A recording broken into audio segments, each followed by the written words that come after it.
Hi, this is Scott Garibay, and today I want to talk about Dungeons and Dragons, and I want to talk about the year in competition for the year in Dungeons and Dragons competition. And specifically in this video, I want to talk about 2023 Q1. So January, February, March. What was the shape of Dungeons and Dragons competition? So first, so in 2023, Dungeons and Dragons competition was defined by three products: SAC, Shadowdark, Avatar, and Cyborg. All right, so let's talk about these through. So Shadowdark, huge competitor for Dungeons and Dragons in 2020, that launched in 2023 Q1, and really, honestly, a woman that Dungeons and Dragons cannot take their eye off of. They have to watch her like a hawk, because this year she came out with the most. I think this was the most successful tabletop role-playing game product of any product this year outside of Dungeons and Dragons. It was the most successful tabletop role-playing game competitor to Dungeons and Dragons from the OSR, without exception. And so what happened was Kelsey Dion, actually, who is very unusual as an OSR designer. And the reason why is, like, OSR means old grognard, right? And and when you say OSR, you think of old white man with a beard and glasses, who is complaining.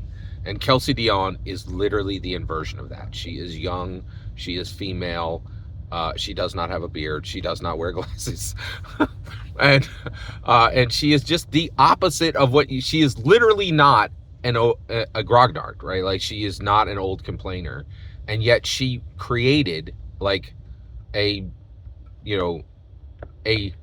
young non-complainer, made the very best old school rules product of the year, and shattered not only every single competitor's metrics for this year, but every single OSR competitor's metric for every year ever.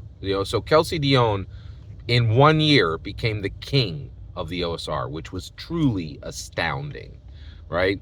And she did it with Shadowdark, role-playing game. She kickstarted it, she published it. It is amazing.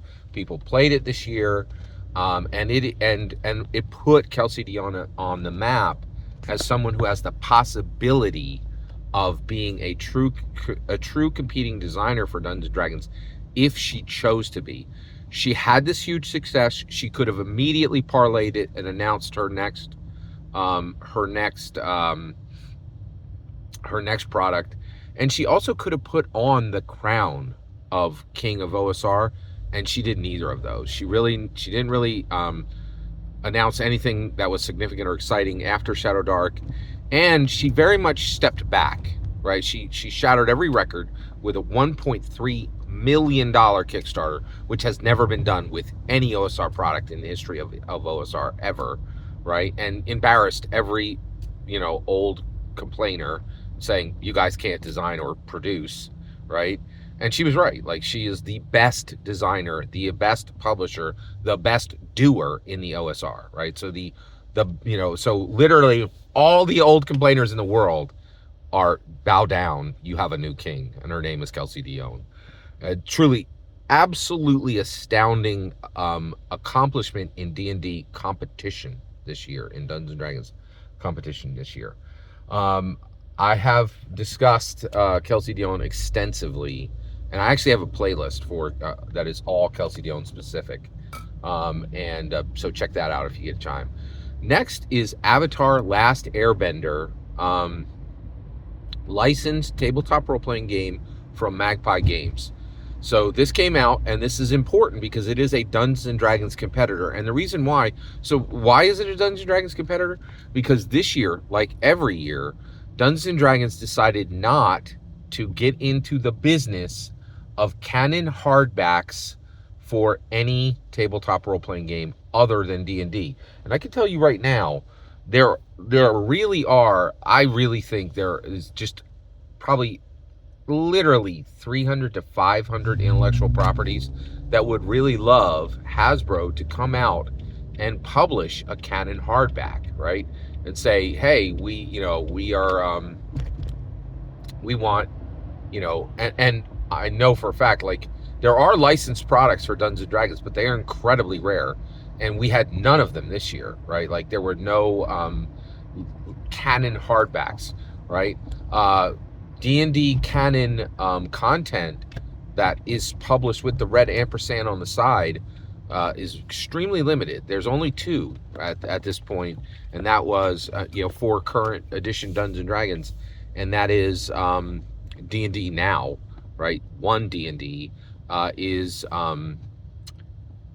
Rick and Morty and Stranger Things. Stranger Things makes a lot of sense.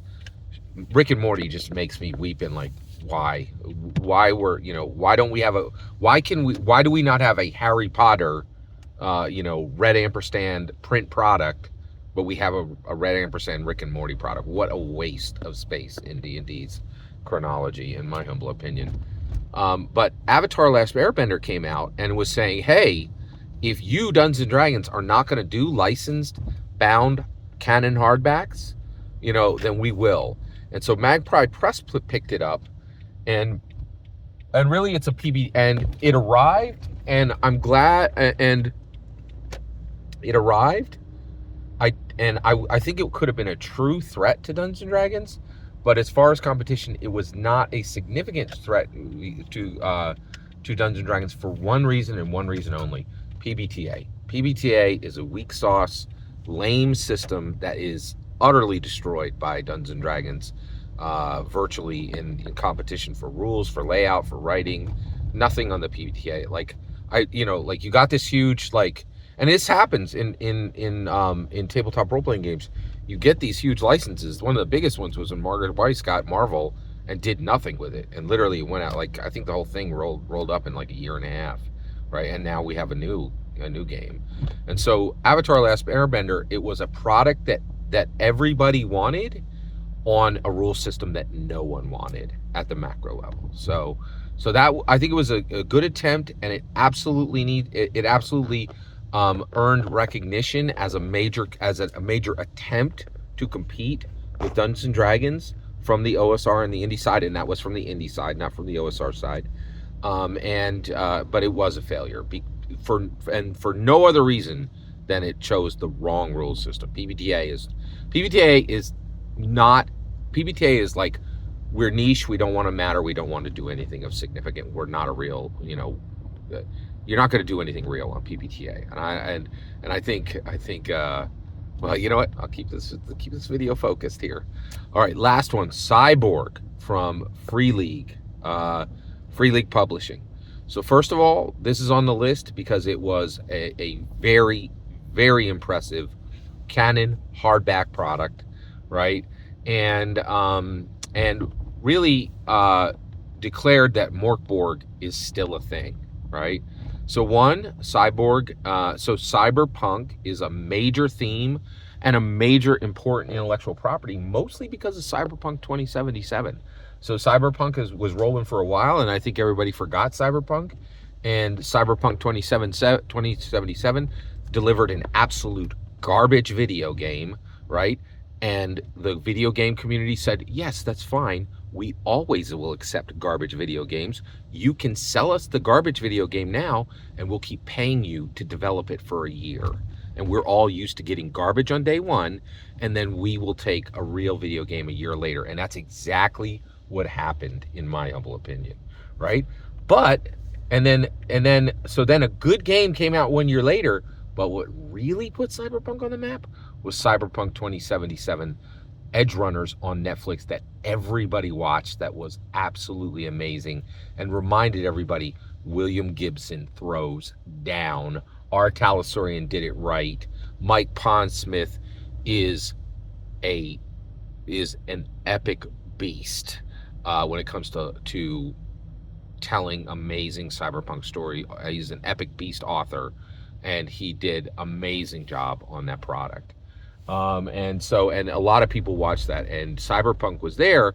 And so Cyberpunk's Q1 2023 product really said, hey, Morkborg is still here. Avant-garde design is still important. The indie still has something to say and can still attempt to dethrone Dungeons & Dragons. And it was a good attempt. And I think, and it was significant. I think it was a real competitor to Dungeons & Dragons this year, and definitely earned its slot in being mentioned as one of the major competitors that Dungeons & Dragons faced in Q1 of 2023. So I just wanted to let you guys know you're going to get a report for the shape of Dungeons & Dragons competition for every single quarter this year, and this is just the first of those reports. So that is Dungeons & Dragons competition in 2023 Q1. Those are the products that I think mattered, that actually gave Dungeons & Dragons a run for their money, and that actually threatened to dethrone Dungeons & Dragons. None of them succeeded, but hey, if you come for the king, you best not miss. Every single word of that is my humble opinion. What's important is when I get to hear your humble opinion, when you get in the comments and send your traffic. Please consider liking and subscribing, and have a wonderful millennium.